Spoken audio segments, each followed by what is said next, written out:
everybody out there. Final Fantasy VI Worlds Collide Land. It's time for some Flashback Battle Royale action. I'm going to be one of your hosts this evening, the Schwans27.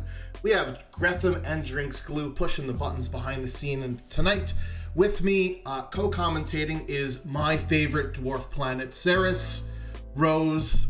Yeah, I said it. Forget Pluto. We're going with Ceres Rose. What's happening? How are you doing tonight? We're doing well. I didn't know you were coming right out the gate with the controversies. Hot takes is all I do here, unfortunately. So we are going to be watching a couple of races back-to-back in a double feature. If you want to go start popping some popcorn, that would definitely be advisable at the moment. So what the heck are we even doing here? Well, let's go back in the slideshow here. We are going back. Here it is. Moogle's first tournament. So why don't you tell us a little bit about what the options are for this week one flag set that we're going to be watching tonight from our runners? Yeah, absolutely. So you've got a little bit more in your favor compared to sort of a traditional flag set. Scaling is the same. Scales based on characters, espers, and dragons. But the experience scaling is a bit higher, so you'll get more experience than you would normally. Ultima has its original cost, so you can blast off those blue nukes as much as you want. Multi-summon is on, which is great if you have something like, Fenrir, Golem, various things. All of the vets always forget multi-summon is on, so... Guilty as charged. So, yeah. Another big one, we have restore undead bosses. So if you run into something that would normally be pretty annoying, like Haydn, just throw Revivify at it and you'll be good to go. Yeah, so if we don't get any good items here to start with our initial looting and shopping route, we do have a few objectives, a few quests that you could perform. Two of them you could definitely do right away. The one in the middle there, suplex the train for the memes, but also get a high tier item. That's probably not going to happen right away. So we'll see if any of our runners decide to go ahead and do that here. And so we've got a couple of races for you tonight, and we've got some newer runners and we have some veterans that we haven't seen in a while that we're going to feature on both of these races. So you will see in the purple trim with white, that's Boo, one of the admins and the server admin for Worlds Collide. We have Madalast, a newer runner there in the upper right with the traditional blue on white. Returning from a long hibernation, Season 1 Ultros League Mega Elixir champion and runner extraordinaire from Days Gone Yore. It's Doesn't in the slate with white. And then in the lower right-hand corner, one of the Warring Triads champions from a more recent event that we've had is Fiery Blizzard. So I am fired up, so let's get started here. And you also did this particular seed as well, but you don't remember any of it. So this should be a fun ride for both of us then. Yeah, so as soon as I do one more seed, everything that happened in the past is just is totally gone. I will say I'm going to root for Doesn't because we're using that slate background. Yeah, so we are off and running here. We have Setzer Strago Gogo start with a Health Setzer and a Sword Tech Strago. So the old man has learned how to become a samurai from the slightly less older man in Worlds Collide. And let's see where our runners get up to. It looks like most of them are just going to drop anchor here at Narsh. Makes sense. Got some treasure, got some shopping. So we'll see what they run into. Yeah, and I believe the random chests are slightly better than they might be normally. I want to say it's normally like 20% randomized, but it's 35%. Same with the shops. So I expect you'll see a little bit more value out of chests and shops than you might normally. And a warp stone. Yeah, so let's see if these shops will drop anything fun on us here. I definitely screwed the timer up on this, so my bad, everybody. We got some dried meat there in case we find Gal a little bit later on, so always nice to see that a little early. One thing that is for sale in shops that we might be looking for that normally is not to some runners that usually just play Ultros League settings or the standard race settings. The breakable rods are the original price here, as well as some super balls are also available in shops. And since we have Go-Go, who can mimic any item that is in our inventory or that has just been consumed from our inventory, we'll see if we find any of those consumable strats here for our runners. Yeah, ordinarily I wouldn't necessarily be the most thrilled with this party and the options we've got, but knowing how cheap we can get those throwables and how much more accessible they'll be, Go-Go definitely helps us pave a way through in the beginning. All right. Just resetting the timer there. Thank you, Fiery Blizzard, for lending me some of your screen real estate. It looks like everybody else is heading to the returner's hideout, but Boom is heading over to Collingen. So one of Setzer's checks here. We could check the inn, get a potential reward, and there are a cluster of shops up here, so we'll see if there's anything fun in that. However, the other runners heading to the returner's hideout, was that a Magus rod? Ew. Yeah, not so bad if you can throw it on Go-Go for some rod breakage, but you probably want to be seeing an Esper or anything else. Yeah, unfortunately, Go-Go's stats are not very great, but wow, there is an experience egg in the item shop there. Okay, Collingen coming through with the huge return on investment there. Unfortunately, we definitely don't have enough to sell to go pick up one of those yet. That is a maximum priced item, but in my opinion, definitely worth it. So, how do we think that's going to affect Boo's routing here in the short term? Well, hopefully Boo doesn't forget that's there. I was going to say I would usually prefer to go to returners first before I look at more shops, so I can have more stuff to sell. I don't know if even returners would have given enough for that XP egg, but as soon as we until we see what our offense looks like, we know that XP egg is going to be useful on somebody, but I don't feel like there's anyone, mandatory. If we had something like a VK user, I'd want to pick that up right away. But we're probably going to be doing a bit more digging for what our offense is going to look like. Luckily, it's a pretty easy, place to go back and get that XP egg later. But you're definitely going to want stuff to sell. Yeah, definitely. So that just basically means, hey, I'm going to maybe loot a little bit more here in my initial route than I wanted to. I might buy a little bit less things because I want to hold on to my money, make it go a little bit further, right? There was 20,000 in the returner's hideout, so those runners that went there did get a nice lump sum of money. JG Wentworth, I want my cash now, please. But, ooh, there's those cheap ice rods I was talking about. They're like 2,600 GP. Wow, those are super cheap. It's always less than you think it'll be. You're expecting them to be cheap, and then it's like, wow, that's insane. It's like 5 times cheaper than they are normally.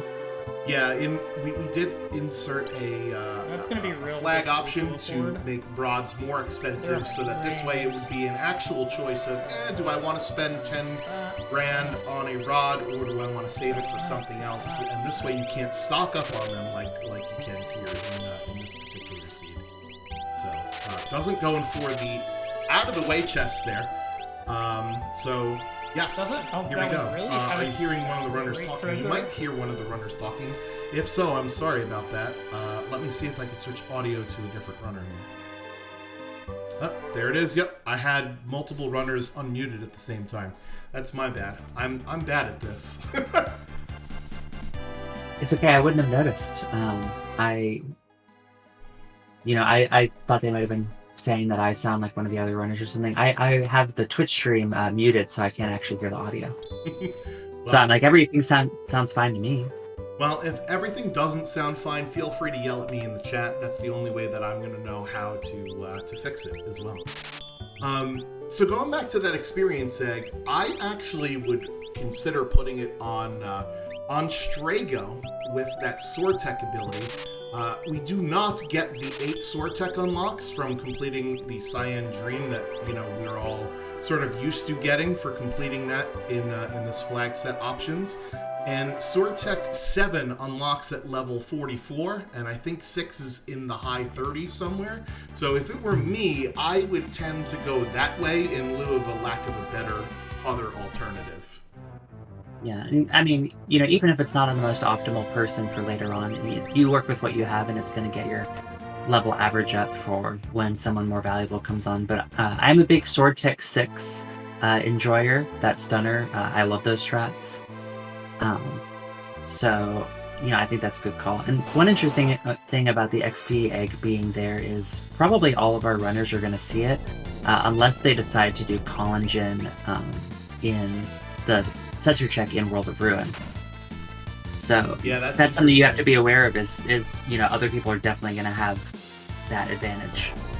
Yeah, that's interesting because you can complete Setzer's check in either world, so that can be a little bit wild here. Madalas is heading down into the Zone Eater belly, or at least trying to. Zone Eater might have other plans. There we go.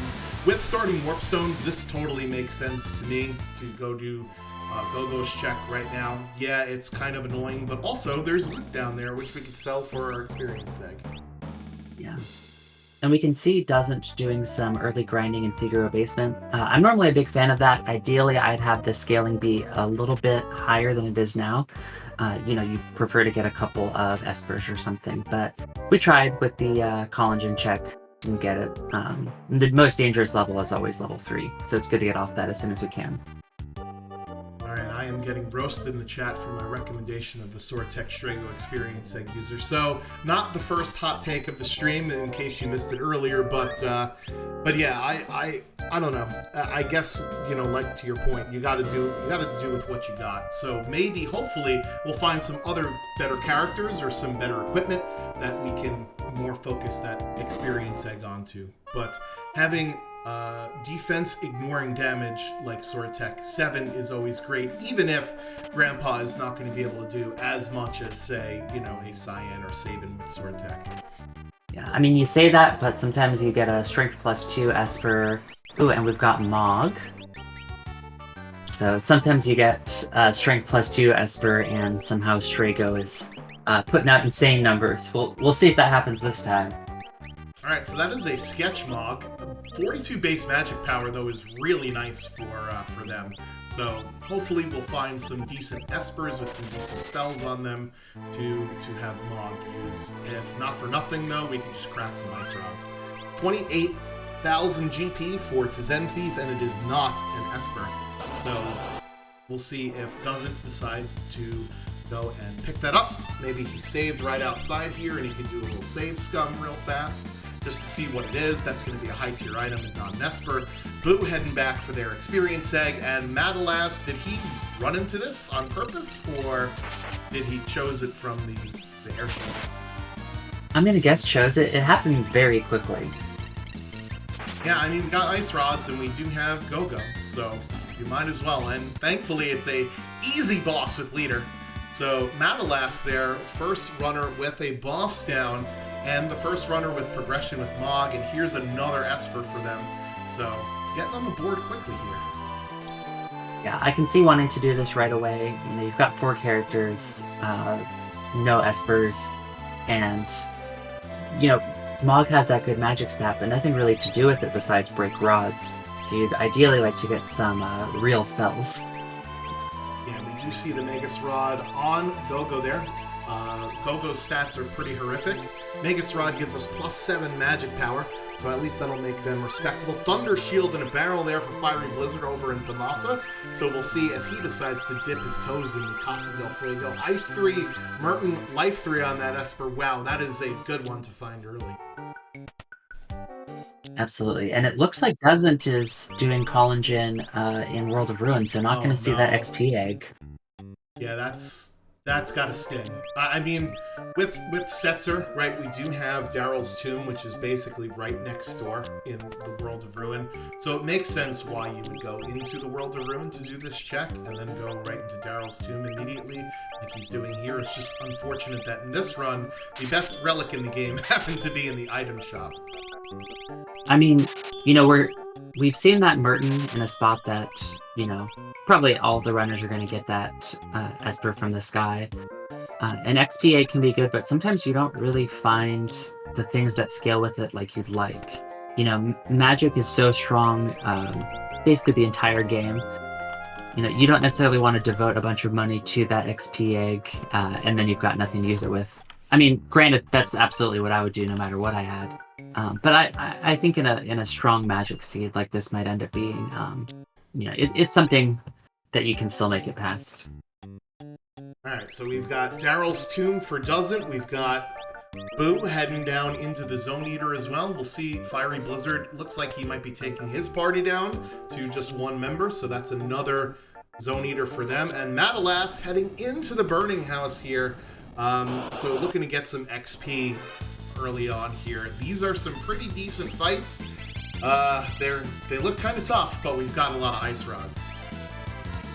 Yeah, I don't remember. Someone was telling me about how sketchy these rain men can be.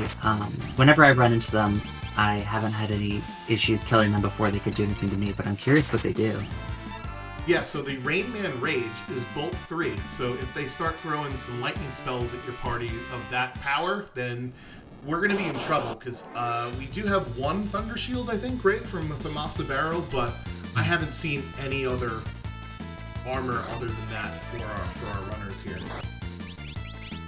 And Leader is not exactly a beacon of XP. The one boss that he had that he did kill. Alright, who's on the tomb? Shadow is buried in Daryl's tomb today. So that's a different character there for Doesn't than we're going to get for our other three runners who are going to grab Mog at the end of the Zone Eater. And thankfully, this is another boss where, if we had just magic, it could have been a problem. But since it's an ice rod, it goes through Reflect. And Narapa is weak to ice, or doesn't nullify ice, I guess is the best way to say that. So this will be gone in one shot there. And thank you very much. And we get our Shadow.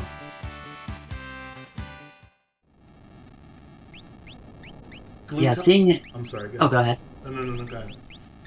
Oh, yeah. So with Shadow and with Mog, we could see two very different directions. I know that some people will fade Zone Eater for as long as possible. Those green men on the bridge are pretty annoying. And Shadow can offer a totally different route through this. Yeah, so Shadow gives us access to Floating Continent and another free check Gal Manor, so we'll see if Doesn't decides to go over to Gal Manor here, but it looks like they are just taking the stop.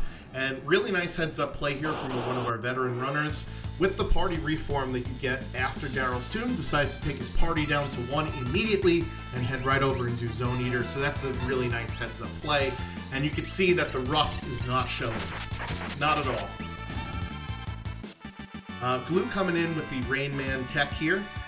They have some water AoE attacks as well, which is also not fun because there's not a lot of water protection in Worlds Collide, and if you happen to have a flame shield, water actually deals twice the damage to your party, so that's even worse. Yeah, I'm sure we've all been killed by the blue dragon trying to get some cheeky early levels on one with a super ball or something before. Alright, Boo's taking off the Moogle Charm here in World of Ruin Narsh. Madalas passing that Esper around. We'll see what is at the end of the Casa del Fuego here, and Fiery Blizzard doing the same with the grind, but right outside of Daryl's tomb instead.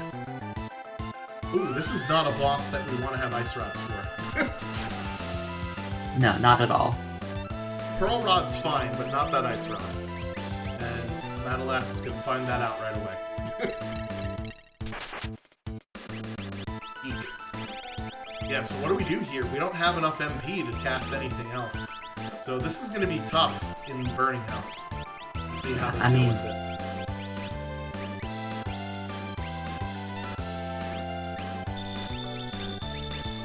Meanwhile, some pretty nice encounters for Fiery Blizzard there, outside of Daryl's tomb. Not as fruitful, I think, here for Boo, the Gobbledygook. Thanks for that sketch there, Mog. Really helping the team out. Now, I wonder if anyone is going to do the, the sketch rod glitch where they crash their game. Oh, please no. Don't put that juju into the air. Alright, so Doesn't the first runner with 5 members, and it looks like they're going to keep Gogo and Shadow, and they're going to send Mom to the bench, which is an interesting play given we saw their magic power earlier, but we don't have any spells to cast yet, really. Well, that's about to change pretty soon for Doesn't. Yeah, so Let's get that Esper here. We did get enough to cast Merton there, and we do have, I guess, an Ice Shield or something else to nullify that Merton, because neither Strago nor Mog Took one on the chin there, and it looks like we are going to get an Esper out of the burning house, so it took us a little bit, and Gogo and Setzer didn't quite make it, but we are out of there at last. Well, as long as they got all those levels from those Rainmen, you know, and we got an Esper. You're always going to be happy when Burning House isn't dead. Alright, so that's Shiva for doesn't, and Fiery Blizzard here, running into some undead enemies inside of Daryl's tomb, throwing a Revivify on them, thank you very much. 15 magic points, very nice. Unfortunately, he doesn't have any Espers to learn anything yet, so a bit of a letdown. Boo is remembering to activate Lone Wolf, which is something that I forget to do sometimes. And I believe that was Siren for does it there at Galvanic.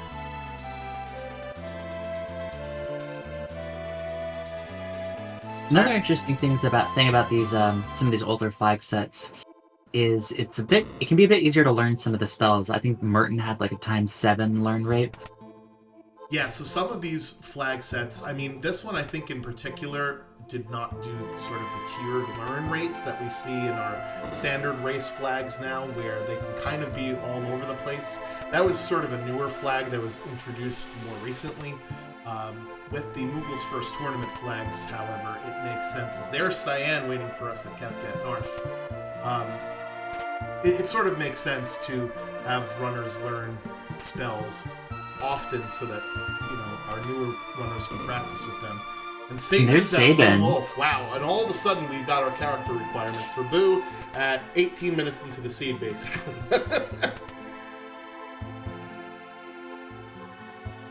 Yeah, I wonder if Boo, while we're up here, is going to grab that Cyan too. I mean, there's some decent checks, although we won't get the sword tech.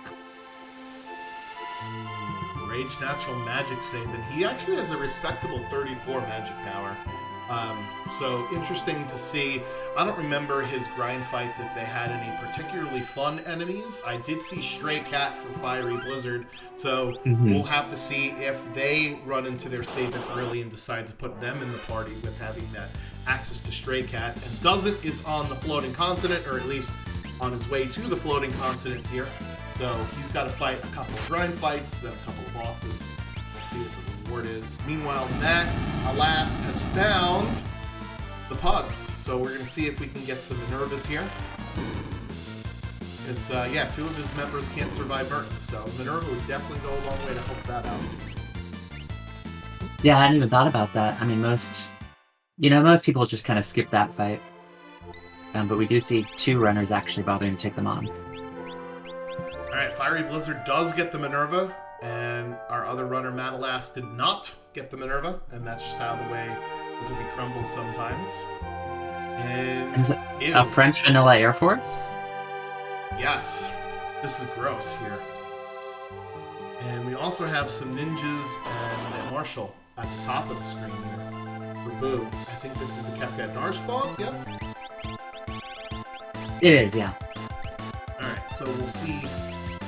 This shouldn't be that big of a deal here, especially with rods. That is rough, it doesn't. I completely missed what happened there. Whatever happened fast. Yeah. Because everything looked okay, and then I looked over, Setzer was at 25 HP, or 24 HP and got hit for 25 by Launcher, and everyone else was dead. Oh, of course. Thanks, Launcher. Yeah, Air Force is one of those bosses that can just decide to end the fight right away, and there's not much you can do about it. He's kind of a glass cannon. Basically, you know, launch her into an AoE attack and you're dead. He's going to go right back for it, though. Look at the tenacity. Sometimes... I mean, I would want revenge. Yeah, sometimes you have to just chalk it up to bad luck, and then other times you have to know, okay, I'm actually outmatched here, and I can't go do this again. So, I think that was probably just bad luck. Alright, so Boo contemplating, Setzer or Gogo, or Cyan maybe. Yeah, so we're gonna bring Sabin into the fold. Let's see what's on his rage list. Meanwhile, our 2 runners on the right-hand side will get their Blitz Shadow out of the Daryl's Tomb. And that, actually, a Blitz character, is another one that I would tend to go rotate the experience egg onto to get Bum Rush unlocked at level 42. Especially having Gogo on our team as well. Absolutely. I mean, Bum Rush, scaling off magic, just throw 2 earrings on someone. It's going to be doing pretty respectable damage. Alright, Curse Ring in a pot there, so that'll teach X Zone at 8 times 5 rate. We don't know if we're going to get instant death spells anywhere on the seed, so we might as well use that. And with our Esper count, it doesn't look like we're going to get any spells. Yes. The only spells that we've learned so far are from shields for most of our runners, other than the ones that do actually have those Espers.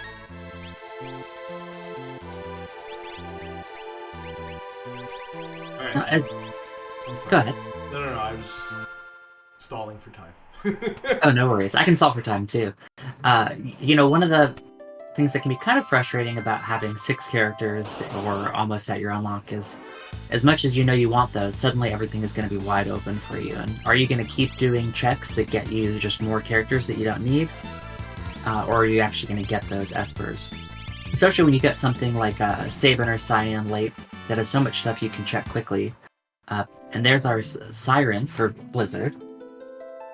Yeah, that's an interesting point, is when you do get your 6 character requirements, or let's say on the other hand, the 9 Espers, right? In this case, we got our character requirements pretty early, and I'm going to assume that most of our runners are. Do you go after just the fastest checks, or do you go after checks that are Esper item only, or ones that are peekable, like Dome of Siege with Boo walking out with a Yeti here? How does that affect your routing? For me, I tend to switch to the ones that would be Esper item only or peekable, and maybe not the fastest checks, and that's a choice. It might not be the right choice, but that's what happens to me anyway. Yeah, I tend to, if it's not too late, I tend to do things like Floating Continent or Cyan, Dome of Dream. Dome of Dream, you can only get 1 character from at max, but get 3 things total. Not guaranteed to be Espers in the other ones, but it's something. Oh my goddess. This is a rough Floating Continent here. Thankfully we have Ice Rods. The Pearl Rod is not going to work on Goddess. But we do have some decent spells now. I see we have Ice 3 learned online for Doesn't. And Boo has already got his 7th character, and one that I'm sure he's thrilled to have with Umaro. And doesn't have Shadow, doesn't even know that there's 8 characters possible at this point. I don't think anybody peeked the Umaro hidey hole, right? We must have seen it when our other runners that have Sabin went up there, but I completely whiffed on whether there was a character up there or not. There is an Esper, however, here at Velt Cave, so this is one of those peekable checks that I mentioned that I would tend to gravitate towards. Absolutely. So we'll see what this reward is, and it has some nice synergy with Strago checks. I know I just threw up in my mouth saying that, but it's part of my job to let people know what is happening here. And that's Madwin there on the Floating Continent after a scrappy Goddess fight. Also has some decent spells on it as well, from what I saw. Yep, that's Bolt 3 and Mute. So it looks like we're going to be a magic-heavy seed here. Yeah, I haven't seen too much that makes me really regret, if I couldn't get an XP egg. Granted, there's Blitz, but, we've got level 3 spells. We'll be able to get through it. Yeah, Bum Rush is a rather lengthy spell animation, and it is untargetable.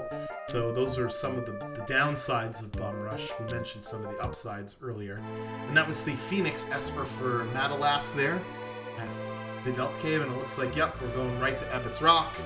It's right next door, and we'll see what he pulls out of the RNG cave. There's Celeste at Imperial Camp. Oh, man. The characters keep on continuing on.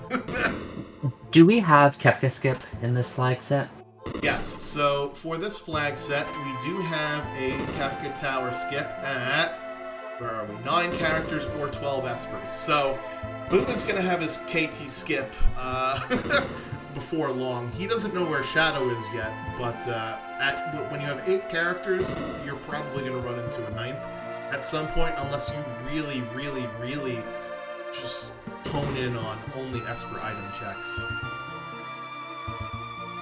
And with that being said, right, Zen Thief was not an Esper either. It was just an item. So that's one easy Esper item check that's off the board already for us. And one thing that's tricky about these light Esper seeds is it's really nice when you're doing your early grind fights to get as much out of them as you can.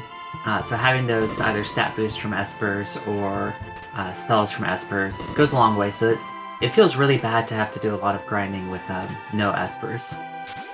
Alright, we'll see how Fiery Blizzard decides to take down Goddess here. It'll be combinations of Ice 3 and hoping that she doesn't get angry with us.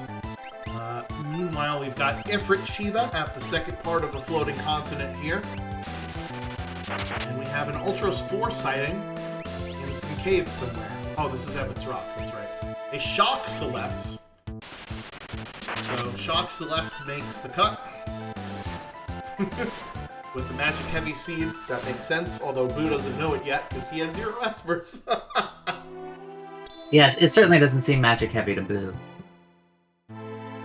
Alright, so that was Torado there at Ebbett's Rock. I think it was a Valiant Knife? It was, yeah. Oh wow, it was finally a piece of physical offensive gear, besides Sword Tech Strago. No, Vanilla, I believe it can only be equipped by lock, right? Yeah, that is correct. There is a 33% chance that someone else can equip it, and I didn't see if it doesn't check his menu to see.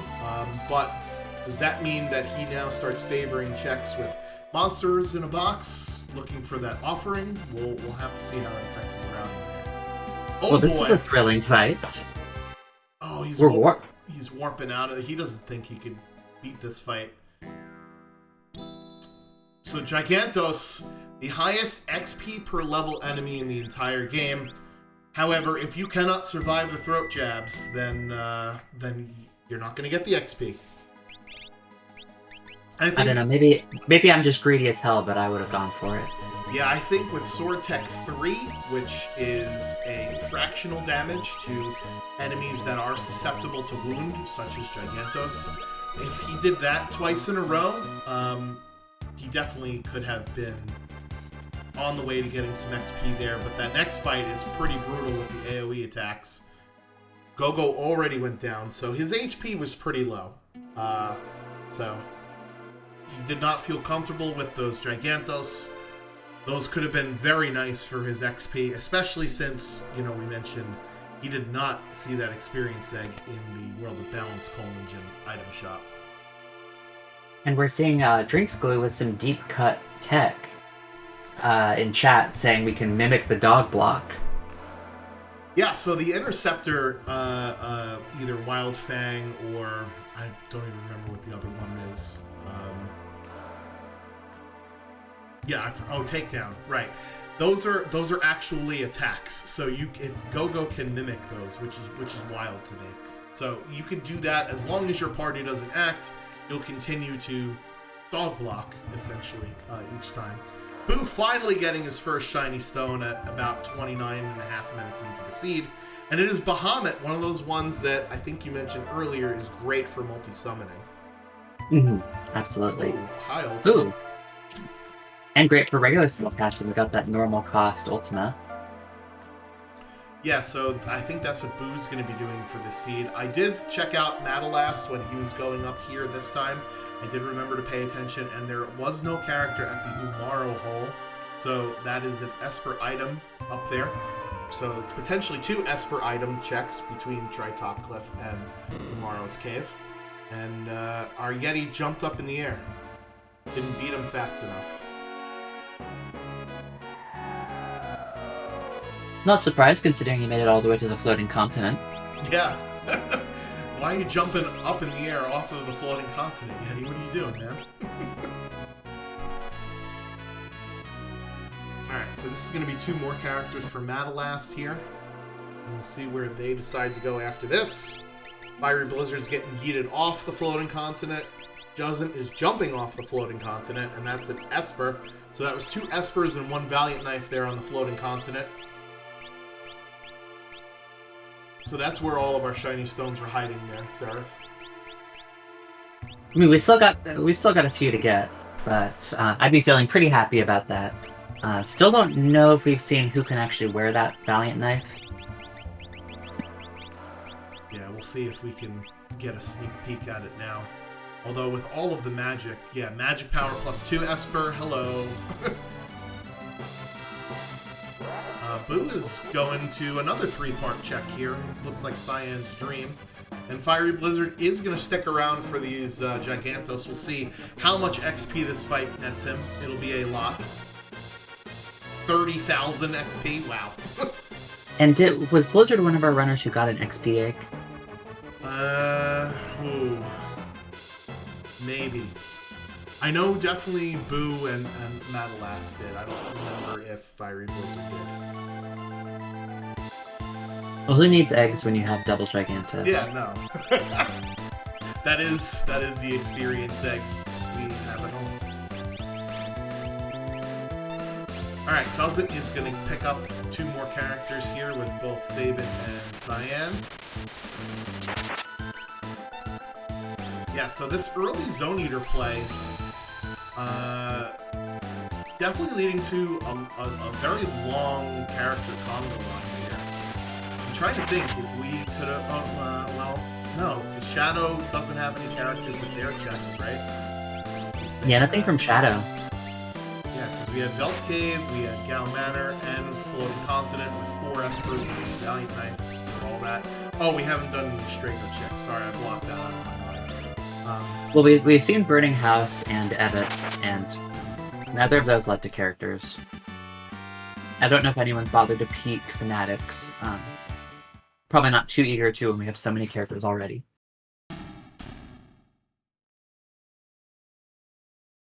Yeah, so Madalas in the chat. Hey, how is he in the chat and playing the game? Well, this is actually a vodcast. We're doing this after the fact. Confirming that I did see it incorrectly. Did not get the experience egg, but did stare at it for a bit. Fair enough. So both of our corner runners there are going to finish up their top of Norschloop. Fiery Blizzard's going to jump off the Floating Continent with another Esper underneath their tone. And Valiant Knife, who is that? That was Mog?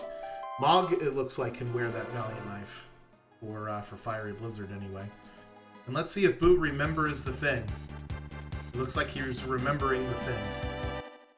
Folks, we've got a thing rememberer. The second part of SR Behemoth is undead, considering it is... Guess who's back again? Shady's back part of that fight. I couldn't agree more.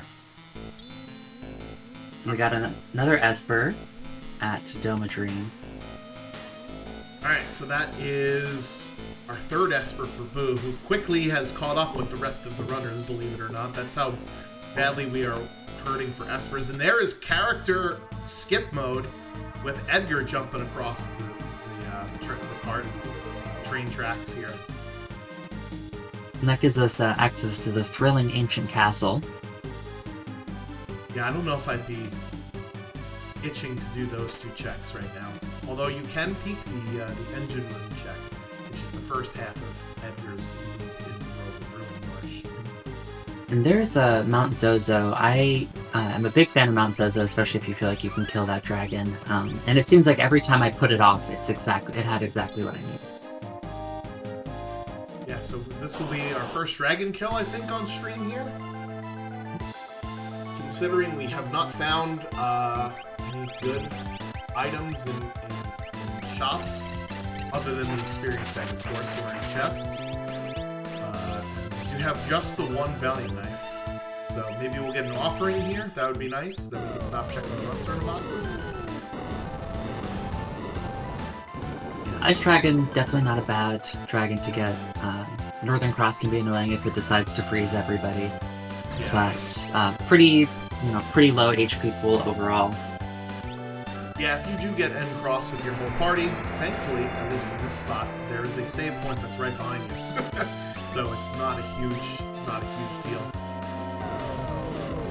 Alright, so Doesn't, now having both Cyan and Sabin, is deciding to go loot this treasure back here in the Moogle room. You can do this, and the Moogle Mines treasure is actually different in the World of Balance than it is the World of Ruin, so you can loot these three chests in both worlds. They will have different things. It's not something you see very often.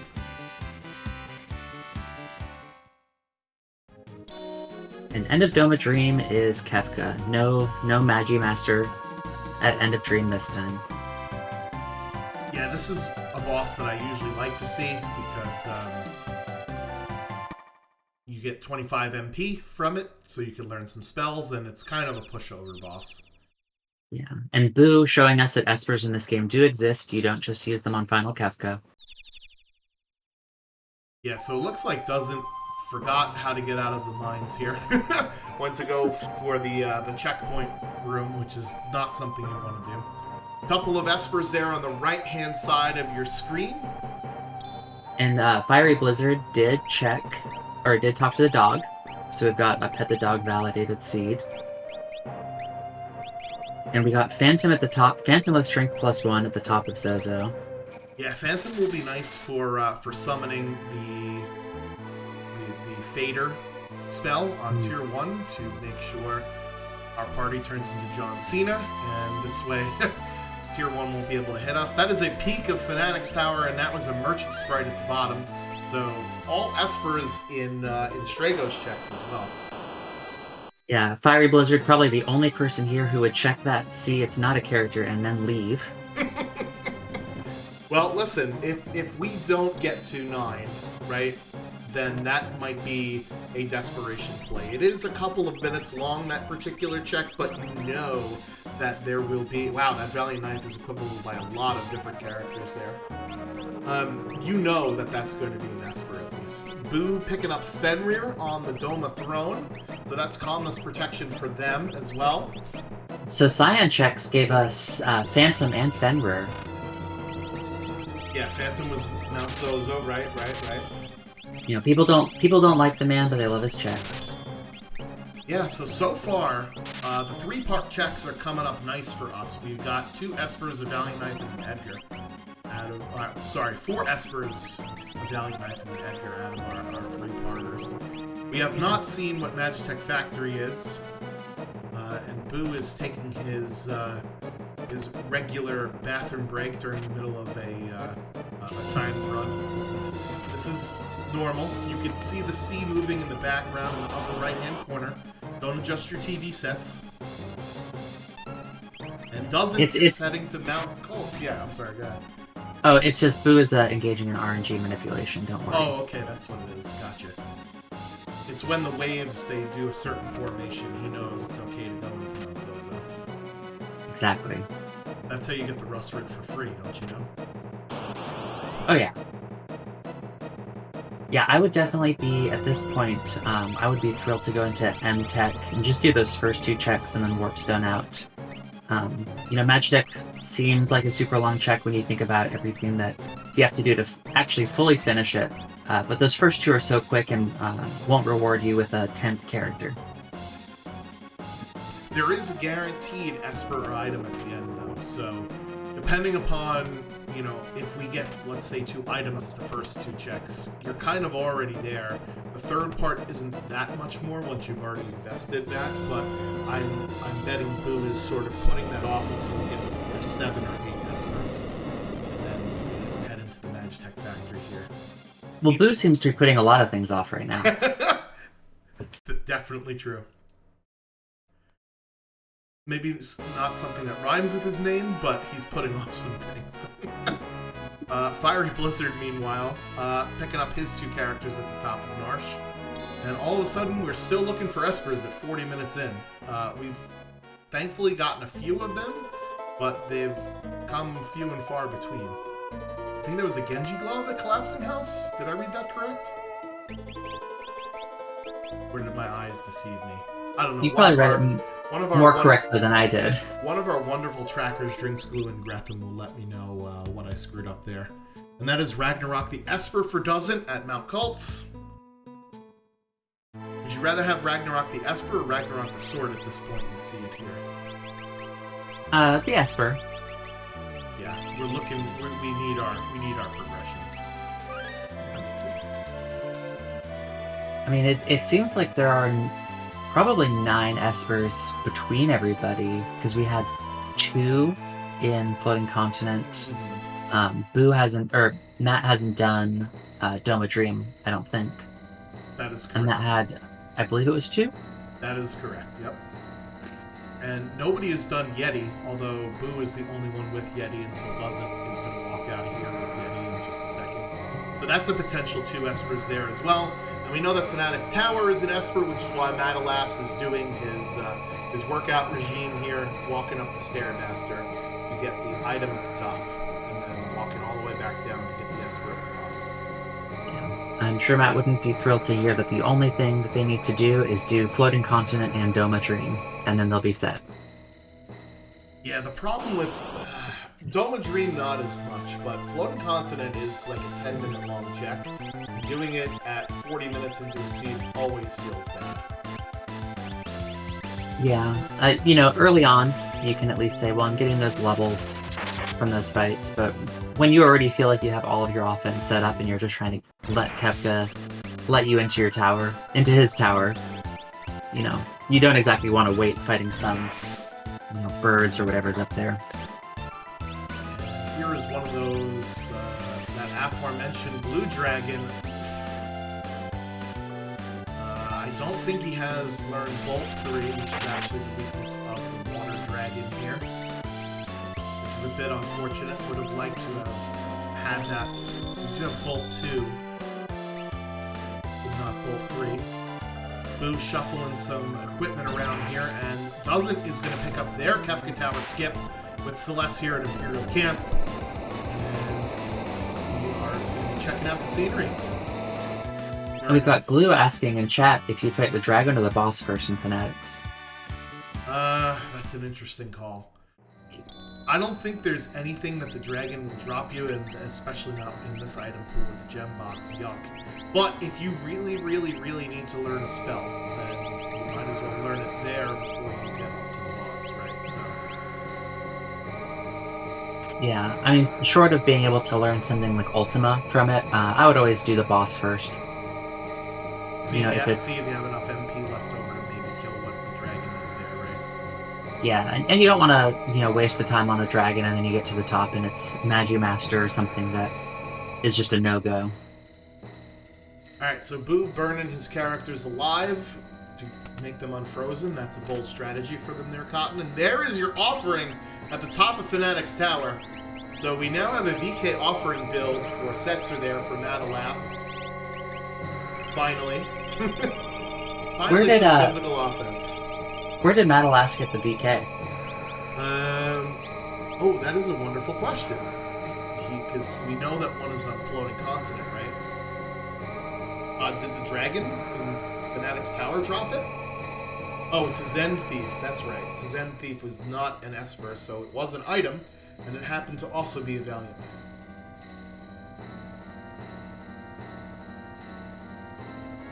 I think we saw a Genji glove for sale somewhere on one of our runners' screens too, if we want to get wild. 8 swings per turn. Oh boy! This is not what you want to see at the top of the tower. No, not at all. At least we got, all of that ice stuff instead of fire spells. I feel like half the bosses in this game are weak to fire, and you'd much rather have Fire 3 than Ice 3. This is not one of them. Yeah, that Trey Fuego putting in work here, although good heads-up game knowledge. Poltergeist is actually weak to poison, so Bio will do about as much damage as Ice 3 and costs about, 30 MP less. So you might as well use Bio if you can, just like Boo did during his little break there. And we'll get going. Fiery Blizzard on through Cyan's Dream, so he'll be at 8 and 8 at the end of this. So very quickly being very close to both go and skip. Yeah, and I don't feel like any of these runners feel particularly weak offensively. I'd have to see what all their levels are, but I feel like everybody they have at least some of that dog in them. So they're probably not going to want to put off going into Kefka's Tower any longer than they need to. Alright, so here is another undead boss for Doesn't at Barren Falls. I don't think we've seen this fight yet either. and it looks like doesn't, not remembering that flag is on. Yeah, it's one that we normally don't play with, so it's not a surprise. However, Pearl Rod is the right modus operandi here for Iden and the Hide Knight, so this should take care of it here easily. Pearl Rod plus Mimic, and that's that done.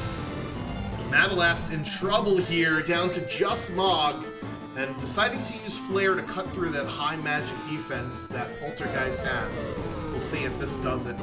Unfortunately, Flare is the longest animation spell in the game, I think, other than some of the Esper summons, but it does take down the Spicy Chicken. He does move down that last wing. He's going to get that Esper at the bottom. Yeah, we got the Offering, we got the Esper, got a bunch of XP on Mog. Yeah, it's unfortunate that his other teammates did not survive that fight, but you do not want to be doing this walk all the way back up the tower again. Because No, you know absolutely he not. wants that Offering at the top. Carbuncle there for Doesn't at the bottom of Barren Falls, and Boo is heading into the world of Ruin Norsh to do that Yeti loop. First hitting up the Dirt Durgan, giving us a Mario hat, thanks for nothing, and we'll see what Tritok Cliff and Umaro Cave give us. Tortec 6 from Fiery Blizzard doing a respectable almost 3,500 damage to Kefka. So all you naysayers out there about my experience egg to Strago for Sortec. How about that? Yeah, and the animation on it is so quick. It's a great little bonus thing you can use. That is a throw on Edgar too, so maybe if Edgar wasn't so far down the character chain, we could get use out of that throw ability that he has. Yeah, when people say throw is go, they usually mean in the beginning of the game, not 48 minutes in. Another Esper at the South Figaro prisoner spot, and that is Alexander down there at the bottom of Fanatic's Tower. And Fenrir on the throne, so that'll put Fiery Blizzard at 8 and 8. Doesn't at 9 and 7, so Doesn't has to get 2 more Espers, but Fiery Blizzard needs another character to also get skipped, so we'll keep an eye out on our bottom runners here as our top runners. Also, just have 2 more Espers to go, because I believe that was number 7 for Boo. And we'll see what the Yeti's got.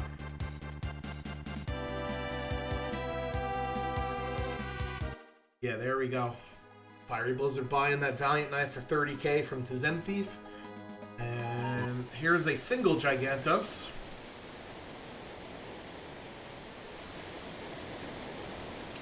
Oof. Unfortunately can't keep his team alive. So this is when you love to see Gigantos, but if you can't survive it, then it's not very fun.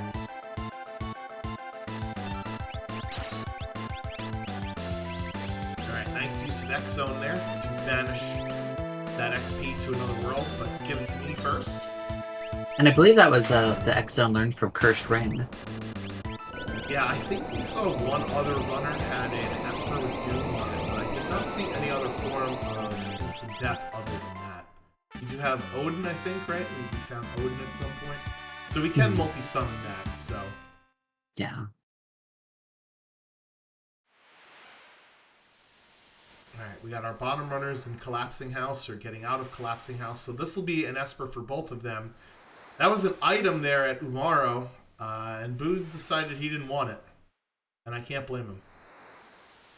Yeah, I mean, considering how long it took Boo to get that first Esper, we're probably not thrilled about how much time we've spent. You know, you always assume that everybody else found the perfect route through.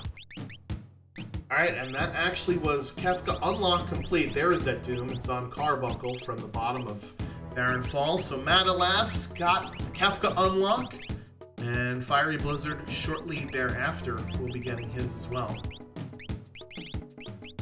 So with 7 characters, are you looking to maybe find a couple more for Skip, or are you heading into the tower at this point?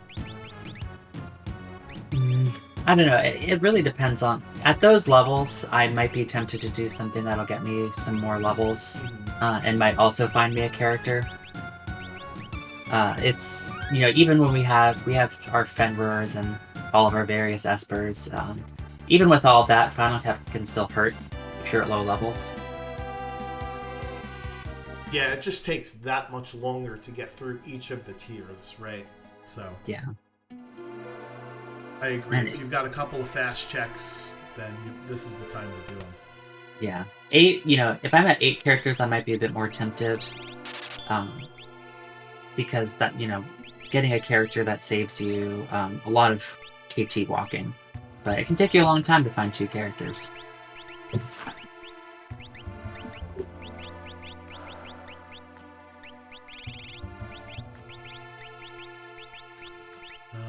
I will see if I can do that. Jesus the Frog. I don't know if I have access to the Nightbot dashboard here.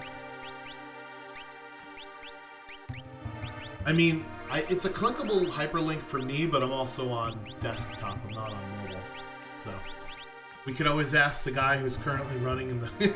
yeah, as Glue says, the guy in the top left corner might have access to it. So we'll see if we can get that edited. Because that's not a command that I can alter, that's a timer. And Fiery Blizzard's going to learn that once you trigger this, you unfortunately have to continue this. Thankfully, he is going to have to, though, because this is going to be his Celeste or his Skip. I think he just wanted to look in the box for an offering for his Valiant Knife. That's so interesting. He's going to be happy that he is forced to do this check. Yeah, I've never seen anyone try to leave that early. I mean, it makes sense, right? Like, there's a monster in a box here. I don't actually want it, and I want to get out of here. Yep, and we see Celeste and we think, maybe the world isn't so bad. Alright, so it looks like Doesn't is going to gamble on one of the 2 checks at the top of Norsh, giving us our Esper for Go mode, and he's going to be correct at the Tri-Top Cliff. Boom showing us the very first Edgar check that we've seen, because remember, most of our runners got Edgar as their 9th character for Skip. So we haven't seen any of Edgar's checks here. We'll check the throne and hope that it's an Esper. And it's not. That's the Genji glove that I remember seeing. Oh, hello. Atma weapon in a chest there. So there's another potential endgame. Ooh, an ice shield. Yeah, okay. Edgar's space's spot was loaded. Unfortunately, not with what we wanted to finish the game, but we can't always get what we want. That's how the song goes. Doesn't trying to get some XP off of some dragon kills. It's a little unfortunate when you have someone die on a dragon kill, because that means, you were weak enough that the dragon could kill you, which means you would have really liked that dragon experience. But luckily it was only Gogo. Yeah, Gogo probably would benefit the most from the levels, but they're not going to learn any spells from the dragon, right? So if you were doing the dragon to potentially get some more spells learned, that is not a problem. Fiery Blizzard getting their Kefka Tower skip here. It looks like they might not have 9 Espers if they're doing Phantom Train. So, Well, there is a monster in a box here, so maybe they're very committed to that offering. oh, wow. Yeah, that is... The monster in a box is a long ways down the line here. And it's just a Genji shield in the caboose. I suppose the caboose could have had the VK, or the offering, too. Yeah, so let's take a peek at their tracker here. Yeah, so they do have 8 Espers, it looks like, so let's go ahead and fix that up. I know that tracking is one of the most difficult things to do, so Gretham, Drinks Glue, I appreciate you guys tracking for us behind the scene here. And Madalast is heading into Kefka's Tower here. Our first runner in. Does not, however, have Skip. So what we're going to see is the power of Kefka Tower Skip. Because Doesn't, after this fight, is going to be getting their Go mode and Skip. So they're actually going to be able to pass Madalast here, who's going to have to fight that Inferno boss. And Boo's favorite item, fixed dice in a chest there in the Magitech factory. Yeah, and a dragon horn from the chest right before it. Yeah, so all of our goodies were in our later characters' checks here, it seems. Yeah, I'm surprised that Boo's the only one who went here, but I'm a bit biased to doing this check, at least the first 2 spots in it.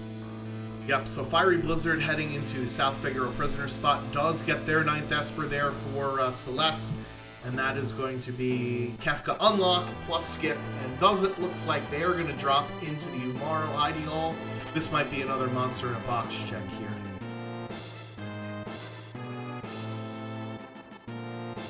Oh boy. And see, the nice thing about this is now I know Doomgaze isn't in Kefka's tower. Yeah. Alright, it looks like we got a quick pit stop here for Fiery Blizzard at Duncan's cabin. This is about a minute and 10 second long cutscene, but you do unlock Bum Rush, and it's going to be both for Shadow and for Gogo, so that'll be a nice source of offense for them there.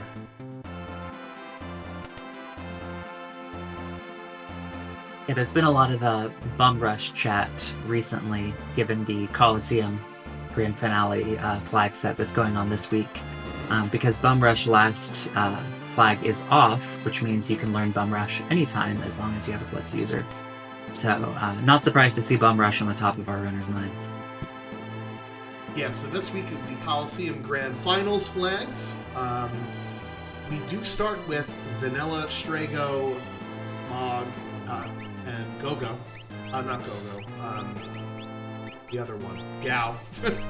So we'll see if we have any good starting lures, dances, or rages for us to use. That's Golem there in Magitech Factory, so that's another Esper there for Boo. So we have to find a Blitz user in this upcoming week's flags. We won't get one at the start, or there isn't a chance for one at the start like there is in some other seeds. Genji Glove there, coming out for Doesn't, and it looks like he is going to take this boss fight anyway. Maybe he wants some more dragons. So, not more dragons, more levels rather. I said dragons because I looked over at what Fire Blizzard was doing. Black Omen, 219. Appreciate the raid, party of 5. Welcome in. As we've got one runner in the upper right-hand corner in the tower fighting everyone's favorite doggo, Atma Weapon. And we got Boo going up against another tough boss here in Magitech Factory, Guardian. I mean, if we get through it, we'll be feeling pretty good. You know, a lot of XP, and again, now you know that this guy's not going to be in KT.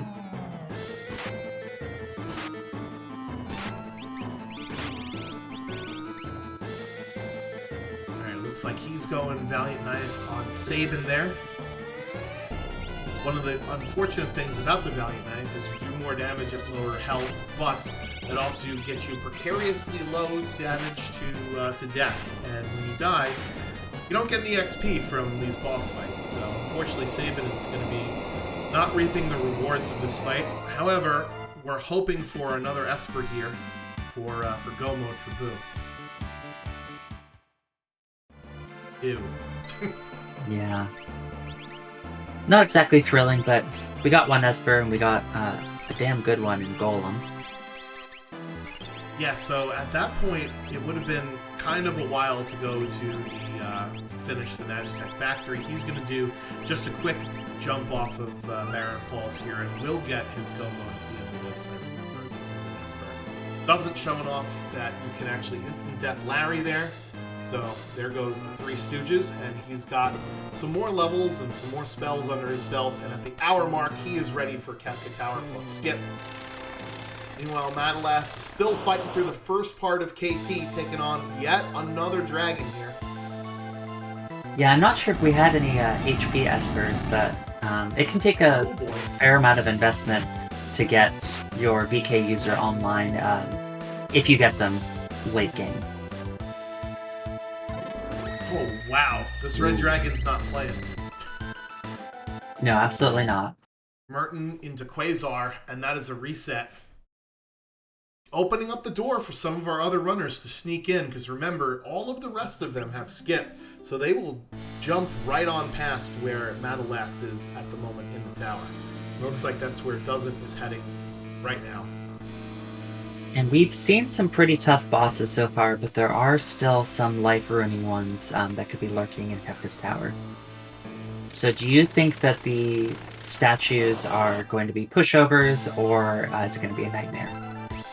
Well, listen, I've commentated Cursed really badly during the last run that I commentated, so I'm going to say let's hope for some fireworks here at the end of the seed, and maybe that'll mean that it's actually nice to our runners. We'll do a little reverse psychology there. As Fiery Blizzard did pick up a Genji glove, I think bought one in World of Balance, the Masa, for his Valiant Knife user, and him and Doesn't are basically neck and neck now at the switches. Boo just getting his Kefka Tower unlocked as well, and the Red Dragon is finally down after a nice recovery there from that last. Yeah, and there's the power of skip. I mean, how long ago was it that Matt went into KT, and Blizzard and Doesn't are already ahead? Yeah, even without that Dragon wipe, they'd be, Madalas would be at the same spot, basically, that they are now. And it is, this is not a fun boss in KT, Chatternook. Will counter basically everything with lightning, and has a chance to cast some water AoE. We talked about water spells earlier on in the stream. And Boo leaving Umaro on the airship where he belongs. How did I know that was going to happen? Yeah, and I mean, even if you have everything you need for a Chatternook fight, very beefy boss, World of Ruin boss, you're in KT, scaling's probably maxed out. Ooh, Fiery Blizzard also has an offering with that Genji glove, so we are seeing the 8/Shadow here. And funny enough, this is something that I'll do sometimes with my meat shields, but he actually chose to throw a shuriken from Edgar at Shadow to damage him down, so he'll do more damage with that swing. So really nice heads-up play from Fiery Blizzard there. Our first runner through one of our statue bosses here. I mean, you talked about the disadvantage of needing to be at low HP, and that making you vulnerable, but sometimes you just can't get the bosses to hurt you enough, and you need to take matters into your own hands. Alright, so Boo is going to show us our middle path here. And it's MC Daddy Pants. Here we go. This is more like it. This is a better one. Yeah, so we've got a softball to start.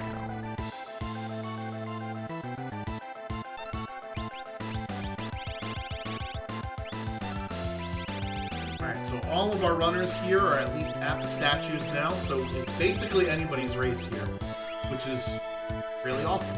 And I definitely didn't do this on purpose. Wink, wink, nudge, nudge.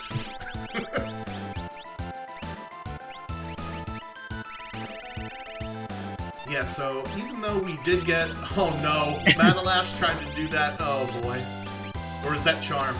It was Charm, yeah. That's another thing about Chatternook, is you never know when it's going to charm your VK offering user or some such. Me and Chad have some history with Charm. And, Welk here at the top. Okay. See? My reverse curse is working.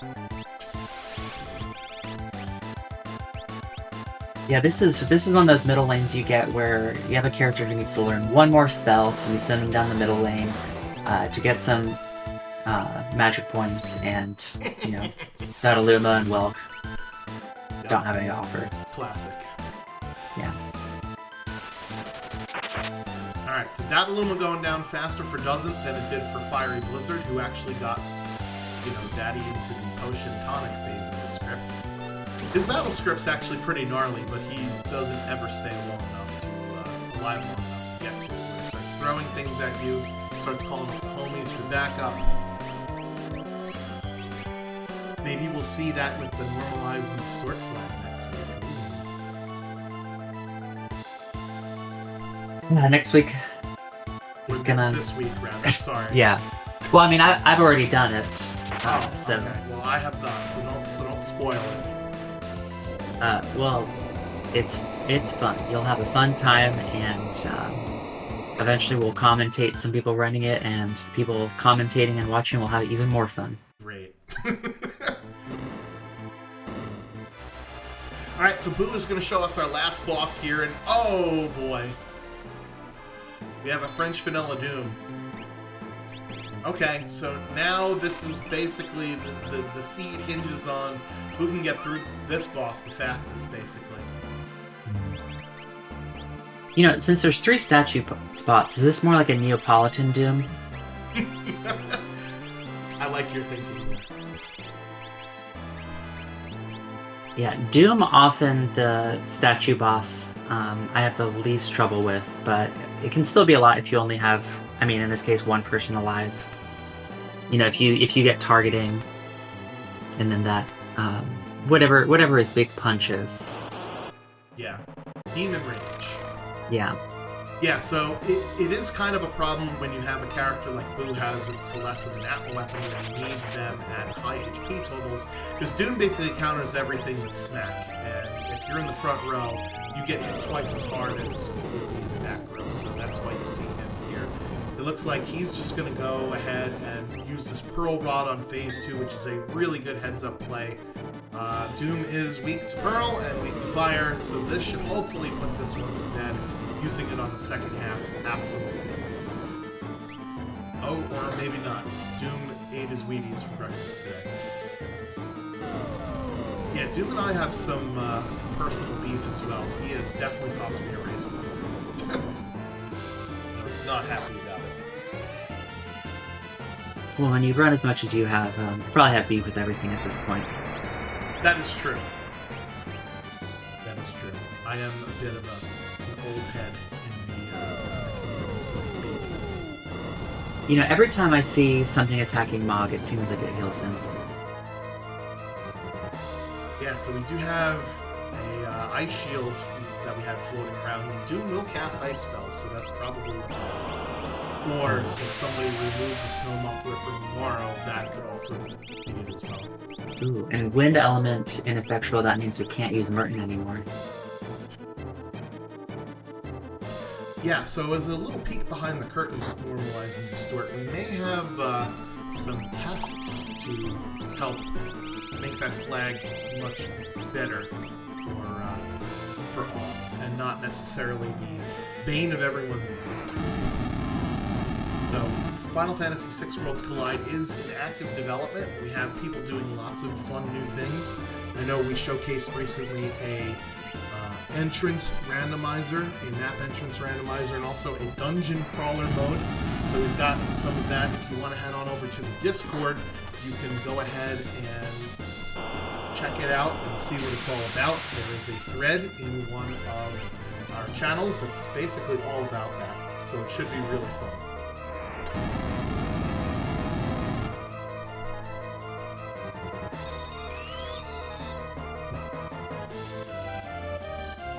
Meanwhile, stepping on the switches here for Does It, our first runner on at about 109 or so.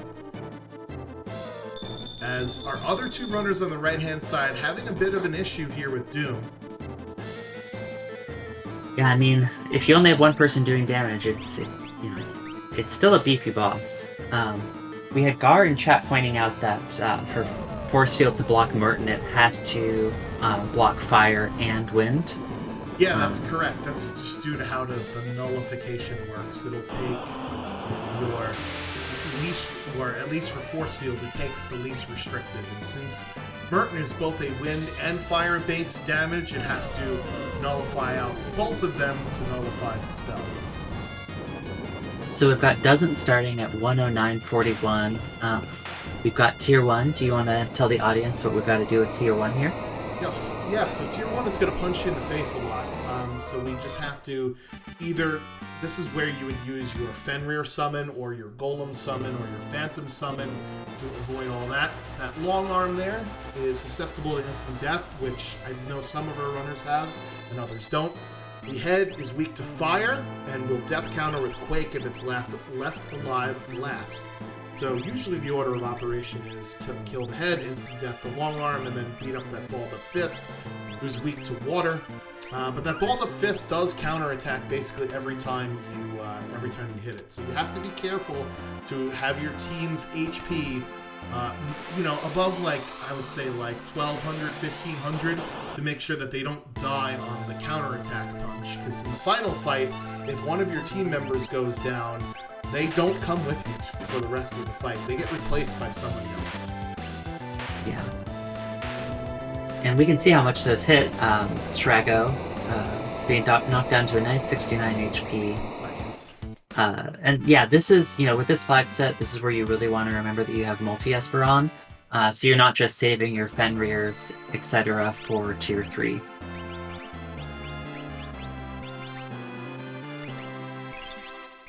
Alright, so we do have Fiery Blizzard and Boo both starting at about the same time. Fiery Blizzard throwing up that Fenrir, same thing with Boo. And we have Bahamut coming out for the multi-summon, which is really, really nice here to take out both arms as well. And Matalas has just got to get through a snail, and they will be at the final Kefka fight as well. So, anybody's game here.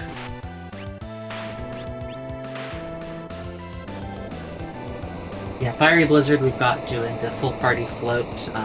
When you have that double VK offering user, you don't know what you're going to kill first. Yeah, it's better to be safe than sorry. You either have to just not act with that user, or if you have float, you could use it in preparation for a nasty Quake counterattack. So nice heads up play there when you have non-targetable offense for tier 1. And we've got Doesn't going into tier 2. Alright, so Doesn't is maintaining his slight lead here, because Boo has only got just the balled up fists left to go after instant deathing the long arm. Fiery Blizzard has both to take care of, and Matt has to get to the switches. And they'll be on to Final Kefka as well. So for tier 2, you've got this big mishmash of things, but there's 4 things you need to be aware of. There's the tiger in the front. That can be a little bit annoying, especially as it gets to lower HP and likes to freeze you, zombie you, etc. And then we've got the blue guy in front is called Hit. He will hit you. Doesn't do much else. We've got the middle who's going down to insta-death. That's Tools. And then we've got the last one on the left is Magic, which we see that Hope Song coming out to mute it. So if you've got instant death and you've got mute, you can basically completely nullify Tools and Magic. Yeah, I think a lot of runners probably found Siren, and then some that didn't. I know that Mute was on one of the Espers that we saw as well. Because Magic is annoying. He's not really all that deadly on his own, but combined with things like 10 hits, or some of the other AoE attacks that either Tools or Tiger does, he could get quite annoying and get very out of hand very quickly. Not to mention just the timing of the cast animations from him just make it ugh. Yeah, especially if you get stuck with some of those lower HP, gravity counters, or quarter. Alright, so out comes Phantom there on tier 1 for Matalas, and they will start going to work on their tier 1. Fiery Blizzard has gone ahead and muted Magic and Instant Death Tools. Doesn't here, it looks like they are now just getting the 10 hits death counter from Hit. Gogo has got to be careful. Oh boy, what a clutch set of blocks. Thankfully, Magic is muted, which means we have all the time in the world to heal our party up before going up to the next tier. Boo, however, is feeling the wrath of the quarters. Not fun. And in addition to Fenrir saving your skin a little bit, it also saves a lot of time on those hit animations, because they just go so snappy when they misses. Alright, so here's the 10 hits death counter from Fiery Blizzard. And with that, 8 VK swings versus, I think Doesn't has got 2. And Boo maybe also has just 4 with Sabin and Celeste with the Atma weapon. His offense is certainly geared up to start ramping up as his fight gets further and further along. Shadow will get less and less HP. We just have to make sure that they do not die between tiers, and that is tier 3 for Fiery Blizzard, overtaking Doesn't here.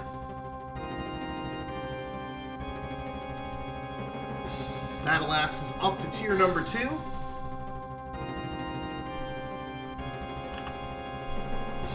So they are going to go ahead and take on their first set of bosses here, or encounters at tier 2.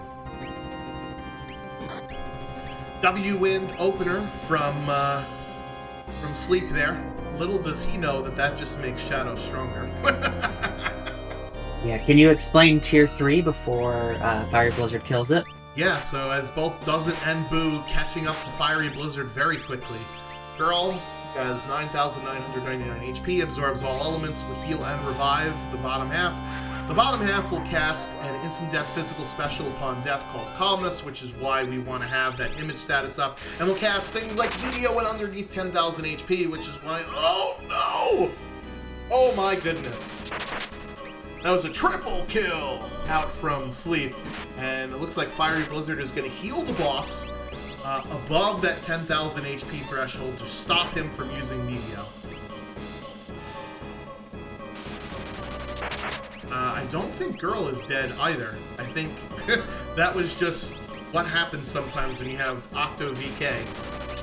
Just wild stuff happens. And speaking of wild, there is W Wind coming out. So now we know that Sleep is above 10,000 HP. So we can go ahead and start getting our party back online.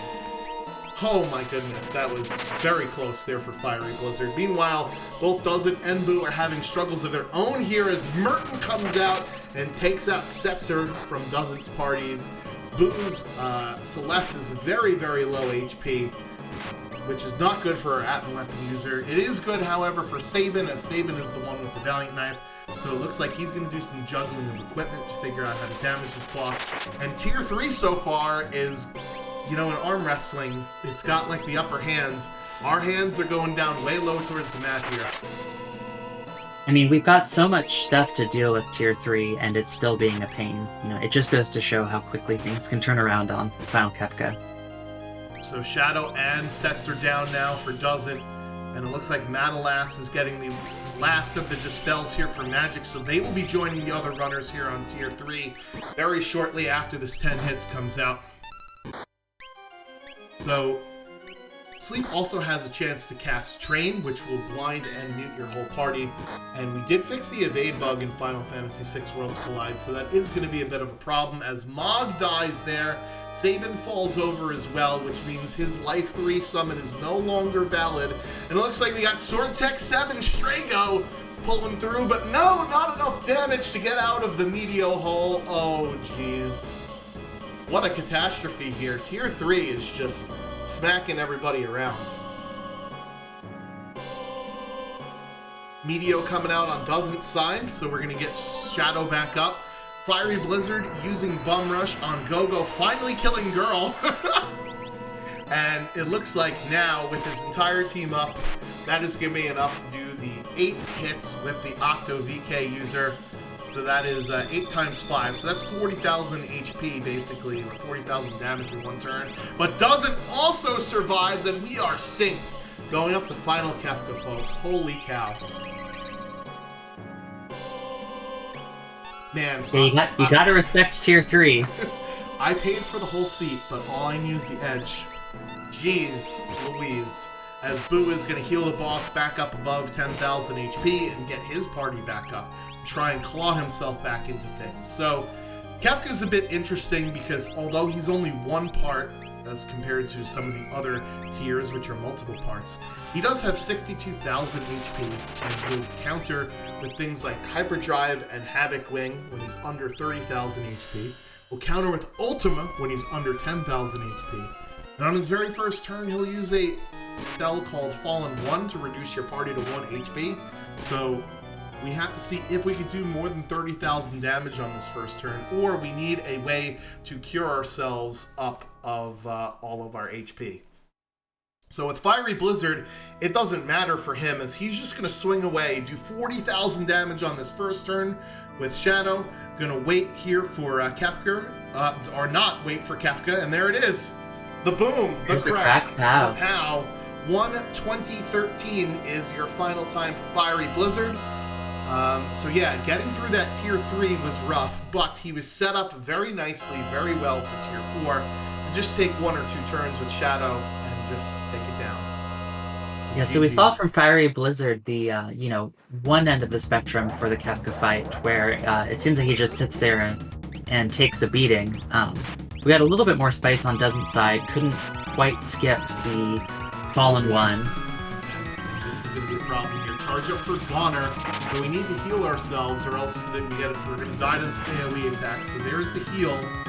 Ooh, that's a bit low on our health. Usually you want to be around 2,000 HP to tank a Goner. So we'll see if he can punch through with this Bahamut summon and close it out here. Yeah, looking a little risky for Matt. We had Strago go down right in time for the Goner cast to start.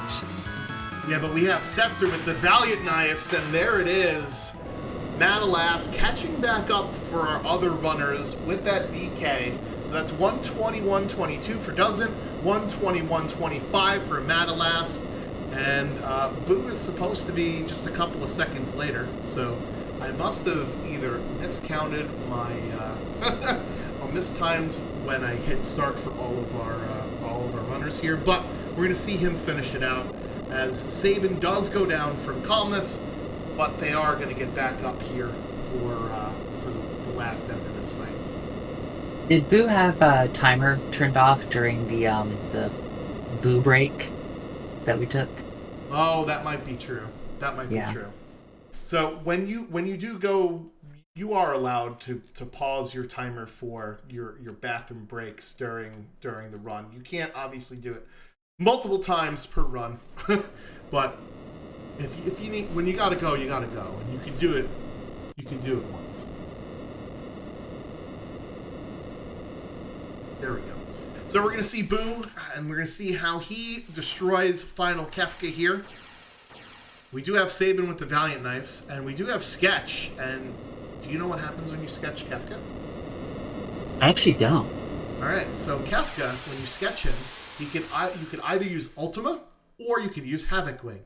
So that is a nice free way of getting either the best physical attack in the game or the best magic attack in the game, which is pretty nice. You tend to want the Ultima. It's definitely more powerful, but either way, you're going to be doing a lot of damage here. Fallen One coming out, and he's going to have to heal up his party, but I think he's going to try and keep Sabin at low HP to take advantage of that Valiant Knife there. Yeah. And, people were poo-pooing the Sword Tech, the Sword Tech 7, but that's not bad damage. Especially for, I'm assuming how little strength Strago has. And in some of the seeds we get, you'll be glad you have that Sword Tech 7 Strago. You'll get some flags where you're begging for Sword Tech Strago. All right, so now with the charge up for Goner, Kefka cannot counterattack, and there is the swag sketch of Ultima. And it looks like we're going to go ahead and throw our shields, throw the rest of our rods. Now is the time to do as much damage as we possibly can here. So he'll get another 9,000 damage out of Sabin, basically, and he'll get another max damage out of this Thunder Shield as well. Does he get the Ice Shield off in time? He does not, unfortunately. Now, this could be pretty rough, because we've got an attack queued up. Yeah. Although I think it's queued on Mog, who's probably about to go down. Yeah, Mog's going to die here. Oh, Celeste just barely hangs on. So one of the things you could do to make Goner do less damage is to have Force Armors or Force Shields. So in case you're looking for a strategy there. Here comes the Bahamut Summon, and at 9,300, that'll do it for Boo. His official time, 1:21:28 is the official time. So even though we did have a couple of minute break there where we had the pause of the timer, I didn't fast forward because that would be a lot for me to do. I'm already bad enough at my job. I don't need to do all that extra stuff on top of it as well. So yeah, that was a pretty wild race here. And what we'll do is we'll reset the room. We'll get a break in, and we'll come back with race number 2 to start. That was very exciting, though.